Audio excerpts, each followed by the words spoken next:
મહેસાણામાંથી સમાચાર મળી આવ્યા છે।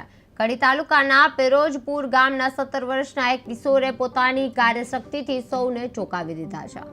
ધોરણ 10માં નાપાસ બાદ પણ હિંમત ન હારતા બાળકે થર્મોકોલ મોટર અને ડ્રોનના ભાગોથી અંદાજે 5 ફૂટ લાંબુ વિમાન તૈયાર કર્યું છે। વેસ્ટમાંથી બેસ્ટ બનાવવાની અનોખી કળા દર્શાવતા તેના બનાવેલું વિમાન આશરે 300 મીટર સુધી ઉડતું હોવાનું જણાવાયું છે।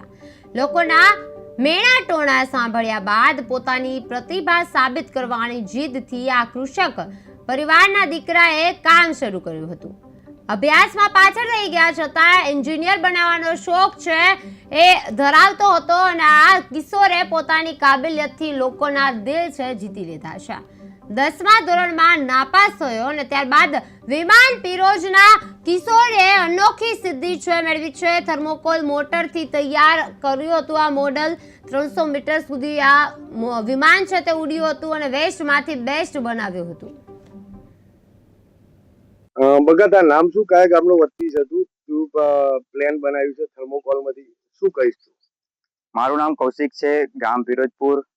અને એરોપ્લેન એટલા માટે બનાવ્યું કારણ કે કેટલાક લોકો છે તે મને આપણે ટાણું મારતા હતા કે તું 10મું નપાસ કેમ થયો, તું કાંઈ નહીં કરી શકી, એટલા માટે મેં થર્મોકોલનું એરોપ્લેન બનાવ્યું। આપણી ડ્રોનની મોટર વગેરે વગેરે બધું ઉપયોગ કરીને, અને એમાં 7,000 જેટલો ખર્ચો થયો છે।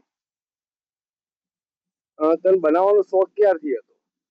નાનપણથી જ આવડી શોખ હતો, પણ એ લોકોએ આવડી મને બોલીને હેરાન કર્યો, એટલા માટે આલી ફેર મેં બહુ મોટું કામ કરી દીધું, એટલે મોટું એરોપ્લેન બનાવી દીધું। નકર પહેલા હું આવી નાની મોટરો, એવડી ગાડીઓ જ ખાલી નાની બનાવતો હતો। આગળ જઈને તેનો શેનો શોખ છે?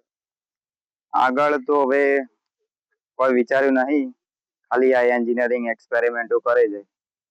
સરકાર તરફથી તને શું અપેક્ષા છે?